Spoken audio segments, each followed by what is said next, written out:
और इस साल की बात करूँ तो मैंने RBI ग्रेड बी का भी प्रीलिम्स निकाला है, IRDA का भी प्रीलिम्स निकाला है। सो हे गाइस, कैसे हो आप लोग? दीपक भारद्वाज है, scale 2 officer insurance sector. Basically आज के वीडियो के अंदर हम बात करने वाले हैं जो आपका NIACL असिस्टेंट का एग्ज़ाम आया है उसको कैसे निकालना है, उसकी जॉब प्रोफाइल क्या होती है, कैसे क्या कर सकते हो। ठीक है, मैंने कैसे 2 बार EO का एग्ज़ाम निकाला है, उन सब पे चर्चा करने वाले हैं आज के इस वीडियो के अंदर।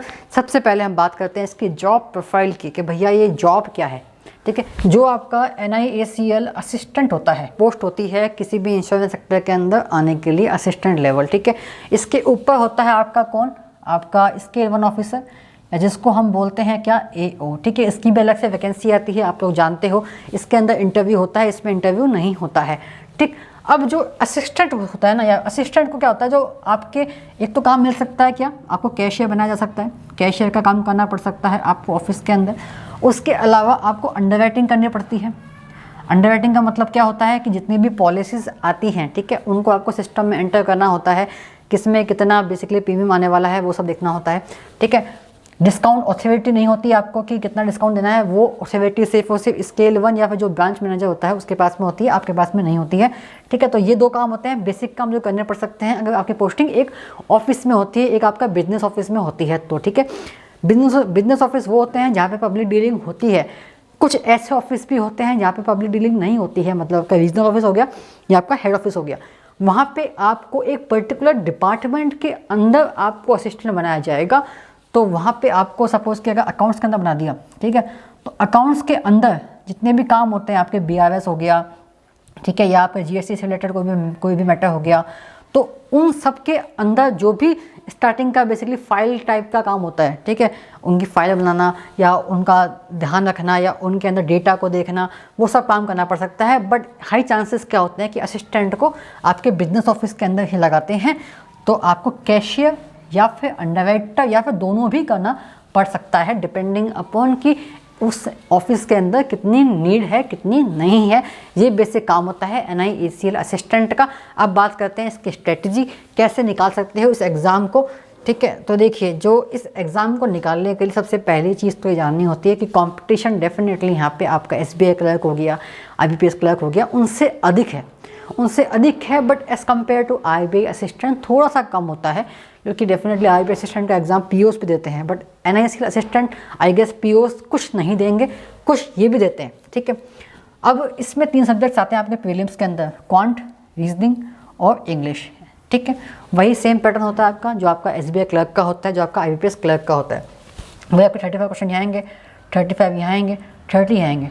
बट अगर बात करें कट ऑफ्स की, तो भैया जो आपके क्लर्क के अंदर आपका SBI clerk, IBPS clerk cut off जहाँ 70 से 80 के बीच में घूमती है लगभग, ठीक है, अप्रॉक्सीमेट, वो यहाँ पे 80 से लेकर 90 के बीच में घूमती है। ठीक है, तो कट ऑफ यहाँ पे definitely as compare to clerk ज़्यादा होती है। अपन बात करें असिस्टेंट के अंदर, तो ये एफर्ट थोड़े से एक्स्ट्रा मांगता है ये एग्ज़ाम। तो एफर्ट एक्स्ट्रा का मतलब ये होगा कि चलो ठीक है, अगर 70 कट ऑफ जाती तो आप बोल सकते थे कि ठीक है हमने अर्थमेटिक छोड़ दिया, कोई बात नहीं, काम चल जाएगा, शायद चल जाए, शायद वहाँ पे। बट यहाँ पे ऐसा नहीं हो सकता। यहाँ पे अर्थमेटिक छोड़ना या फिर भैया पजल्स को छोड़ देना या फिर RC को छोड़ देना, वो काम बिल्कुल भी नहीं होता है। ठीक है, आपको हर एक सब्जेक्ट को, हर एक टॉपिक को अच्छे से करना होता है। मैंने बस बहुत सारे एग्ज़ाम निकाले हैं। ठीक है, अब मेरी हमेशा से एक सिंपल स्ट्रेटजी रही है, सिंपल येट इफ़ेक्टिव।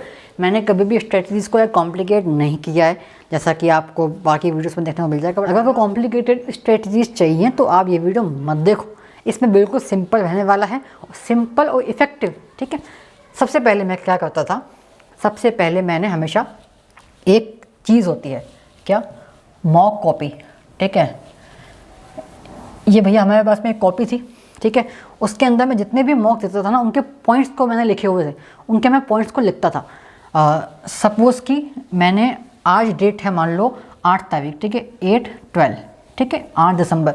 अब इस डेट से लगभग 2 वीक पहले तक जो भी मैंने मॉक्स दिए हैं, उनके जो भी पॉइंट्स हैं, उनको मैं पढ़ूंगा, उनको मैं अच्छे से पढ़ूंगा, ताकि वो गलतियाँ मेरे मॉक में ना हो या जो मैंने सीखा हो उसको मैं इम्प्लीमेंट कर सकूं। ठीक है, इस काम में मुझे लगभग लगते थे 15 से 20 मिनट।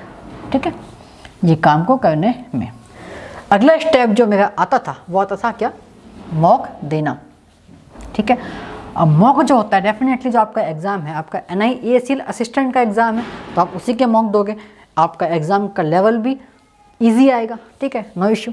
तो अब आपने मॉक दिया, मॉक कैसे दोगे? डेफिनेटली फुल मॉक देना होता है। क्या? Full mock. एक्सेप्शन है कि अगर कभी आपके पास में समय नहीं है 1 घंटे का, या फिर एक्चुअल में कोई आ रखा है, आपको लगता है कि टाइम वेस्ट हो जाएगा, जो भी है, तो आप सेक्शनल मॉक दे सकते हैं।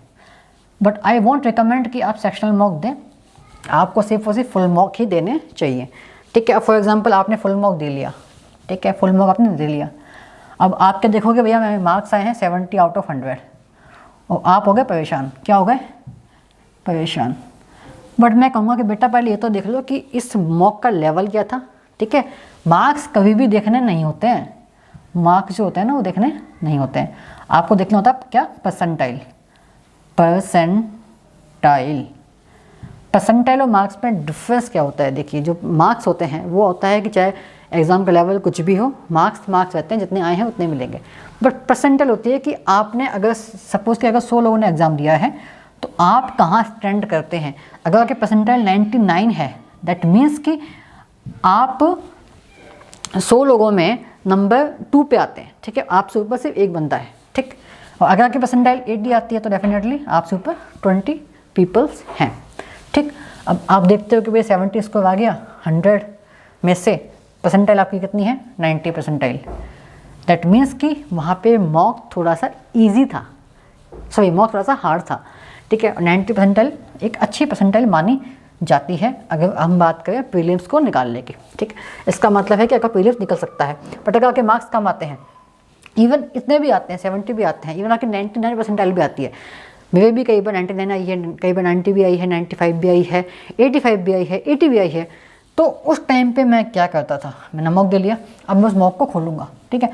मॉक मुझे करना है एनालाइज, मॉक एनालिसिस करना है मुझे।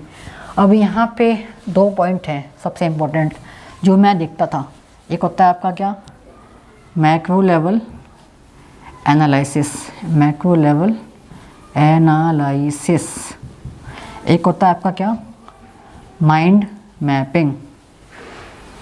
दोनों में डिफरेंस क्या है और दोनों का क्या क्या काम होता है उस पर चर्चा कर लेते हैं। पहले हम बात करते हैं मैक्रो लेवल एनालिसिस की। नाम से समझ में आपको आ रहा होगा कि आपको बहुत डिटेल में चीज़ों को देखना है। जो आपने क्वेश्चंस किए हैं ना, कौन सा क्वेश्चन सही हुआ है गलत हुआ है उससे मुझे मतलब नहीं है। मतलब होता था सिर्फ और सिर्फ हर क्वेश्चन को देखना है। हर क्वेश्चन के अंदर जब वो क्वेश्चन सामने आया तब मैंने क्या क्या किया, क्या क्या स्टेप रहे, उसको मैंने कैसे कैसे सॉल्व किया, किस स्टेप पे मैं अटका, हर एक स्टेप को देखना है। सही हुआ तब भी देखना है, ये याद रखना, सही हुआ तब भी देखना है, ठीक है।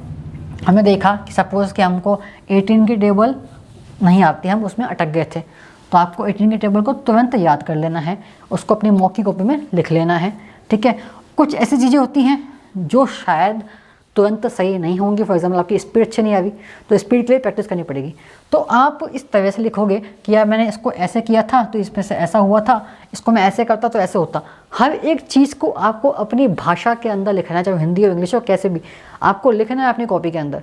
अब बोलोगे कि सर ऐसे करने जाएंगे तो 1 घंटे का मॉक होगा, 2 घंटे का एनालिसिस होगा, टाइम वेस्ट हो गया ना।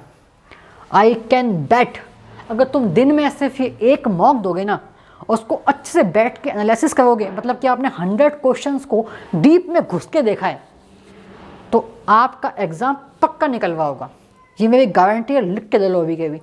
और ये स्ट्रेटजी हमेशा काम करती है, क्योंकि आप कॉमन सेंस से समझो कि अगर आपने ये देख लिया कि आपका दिमाग क्या कर रहा है, आपका हाथ क्या करता है एग्ज़ाम के अंदर, आप कहाँ अटक रहे हैं, आपने उसको देख लिया, उसको समझ लिया, उसको लिख लिया, उसको ठीक कर लिया, तो आपका एग्ज़ाम कौन रोकेगा? नोबडी कैन स्टॉप इट, ठीक है। ठीक है, यहाँ तो समझ में आ गया हमको। अब हम आते हैं इस पे माइंड मैपिंग पे। अब आप देखिए, ये बेसिकली आपका तब काम करता है, सपोज़ कि आपका इंग्लिश हो गया या आपका रीजनिंग हो गया, कि जब क्वेश्चन आपके सामने आया या जब आप उसको सॉल्व कर रहे थे तो आपका दिमाग क्या सोच रहा था। अगर सपोज़ कि क्वेश्चन के अंदर आया कुछ ऐसा, आपने सोचा कि इसके बाद में ये आएगा, आपने उसको मार्क कर दिया आंसर, और वो आंसर हो गया गलत, तो आप क्या करोगे? लिखोगे कि भैया मैंने ऐसा सोचा था वो गलत हो गया, इसका मतलब कि ऐसा नहीं होता है, ऐसा होता है, ठीक है। या ऐसा मैंने सोचा वो सही हो गया, इसका मतलब कि ऐसा होता है, ठीक है। तो आपका दिमाग क्या सोच रहा था मॉक देते वक्त, क्योंकि आपने सेम डे मॉक दिया होगा 1 घंटे पहले, 2 घंटे पहले, शायद पता होगा आपको कि आपका क्या सोच रहा था दिमाग। उसको अगर आपने समझ लिया, दिमाग को और हाथ को, हाथ ने क्या किया, ये किया, दिमाग ने क्या किया, ये किया, अगर इनको समझ गए आपको कोई रोक नहीं सकता, ये बात मान लो। अब आपने मॉक के पॉइंट्स को लिख लिया, कहाँ लिखा, आपकी कॉपी में लिखा, ठीक है। ये हो गया आपका 3rd स्टेप। 4th स्टेप क्या है आपका, जब भी आप अगला मॉक दोगे उससे पहले जो 15 से 20 मिनट लगा के अपने पुराने 1-2 वीक के मॉक्स होंगे उनको, उनके पॉइंट्स को पढ़ना होगा, ठीक है। ये हो गया 4 स्टेप मॉक स्ट्रेटजी, ठीक है। अब यहाँ से क्या है कि कुछ सपोज आप निकाल के लाते हो कि भैया मेरी टाइम एंड डिस्टेंस वीक है, टाइम एंड डिस्टेंस के क्वेश्चन मैं नहीं कर पा रहा हूँ, या आपने समझा एनालिसिस के अंदर, ठीक है। आपने देखा कि आप टाइम एंड वर्क के क्वेश्चन को कर लेते हो, अच्छी बात है। अब कुछ ऐसे टॉपिक्स होंगे जो कि आप आराम से कर लेते हो, तो उनको आपको अलग से नहीं पढ़ना है, ठीक है। और जो ऐसे टॉपिक्स हैं जो आप नहीं कर पा रहे हो उनको आपको पढ़ना है, सीखना है। अब आप वीडियो से सीखो, पीडीएफ से सीखो, मॉक से सीखो, वो आप सेक्शनल मॉक से सीखो, वो आपकी इच्छा है। इसके अंदर मैं कुछ भी कमेंट करूँगा कि हर किसी का अलग अलग होता है, ठीक है। अगर आपको वीडियो से समझ में आता है तो वीडियो से पढ़ो, जैसे आता है वैसे पढ़ो। लाइव वीडियोस अवॉइड करो, वीडियोस रिकॉर्डेड ही देखना अगर देखो तो किसी के भी, ठीक।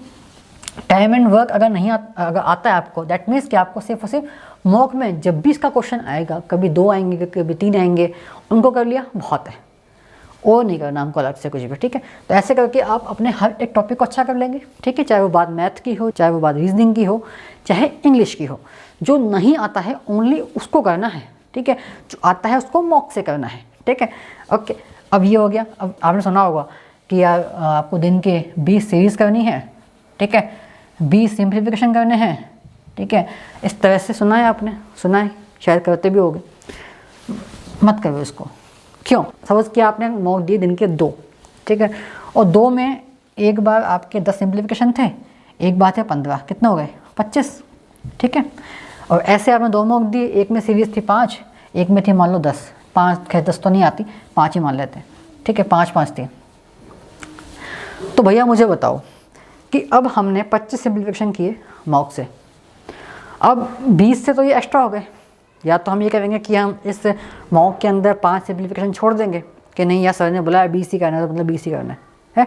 या फिर यहाँ पे देखेंगे कि भैया 10 सीरीज़ की हैं, 20 करनी थी यार, अब तो हम वो 10 सीरीज़ के क्वेश्चंस को ढूंढने जाएंगे, कहीं और मिल जाए, सेक्शनल मॉक मिल जाए, या फिर हमको किसी की PDF में मिल जाए, है ना। उससे समय कितना बर्बाद होगा आपका, वो आप सोच सकते हो, ठीक है। तो मेरे हिसाब से कभी भी ये सब चीज़ें नहीं करनी होती है। Try to give mocks only, mocks mocks mocks mocks mocks, उनको एनालिसिस करो। कभी 20 क्वेश्चन से आएंगे, कभी 10 से आएंगे, कभी 15 आएंगे, कभी 20 आएंगे, 25 आएंगे, क्या फ़र्क पड़ता है भाई? कुछ फ़र्क नहीं पड़ता है इन चीज़ों से, ठीक है। तो ये सब बेवकूफ़ी मत करना कि नहीं हमको तो भैया 10 ही करने हैं, हमको तो 20 ही करने हैं, नहीं, ठीक है, ऐसे नहीं करना, ओके। उसके अलावा बात करते हैं, लोग बोलते हैं कि हाँ प्री और मेंस की तैयारी करनी है साथ में। तो फिर कुछ हद तक ना, अगर आपका एग्ज़ाम है SBA clerk, IBPS clerk, RRB clerk, समझ में आता है, ठीक है, कि आपका जो बेसिकली वैकेंसीज़ हैं बहुत सारी हैं, 20,000 10,000, तो मेंस देंगे कितने, उसका आपका लगभग 5 गुना, 50,000 1 लाख लोग देंगे, तो समझ में आता है, साथ में कर सकते हो, कोई दिक्कत नहीं।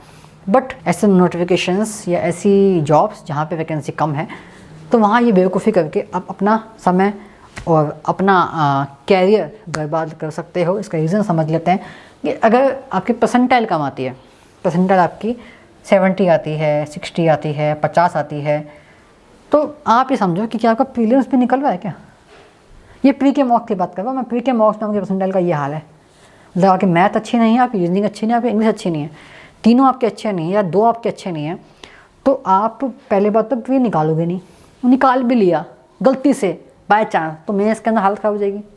मेंस के अंदर भी मैथ रीजनिंग इंग्लिश आती है और उससे हार्ड आएगी थोड़ी सी, वो भी नहीं निकलेगी आपकी। तो ये बेवकूफ़ी मत करना। इसका डिटेल रीज़न मैंने अलग से वीडियो में बनाया हुआ है, वो आप देख सकते हो, जाके चैनल के ऊपर भी है, अभी मैंने शायद 1 वीक पहले ही अपलोड किया था उसको देख लेना, ठीक है। वो देखना, उसके बाद में कमेंट करना कि क्या मैंने सही कहा या नहीं कहा है, ठीक है। ओके, आई होप कि अगर आपने सिंपली 4 स्टेप स्ट्रेटजी है, मॉक देना, एनालिसिस करना, उसको लिखना, फिर वापस से उसको पढ़ना, फिर मॉक देना, ये किया तो आपका मैथ, रीजनिंग, इंग्लिश अच्छा हो रहा होगा, आई नो, ठीक है। उसके अलावा जीके की बात कर लेते हैं। अब जीके करंट अफेयर्स आता है, उसके अलावा आपका स्टैटिक आता है। स्टैटिक के अंदर आपका क्या क्या आ सकता है, इसमें बैंकिंग आ सकता है, बैंकिंग अवेयरनेस आ सकता है, आपका इंश्योरेंस अवेयरनेस आ सकता है।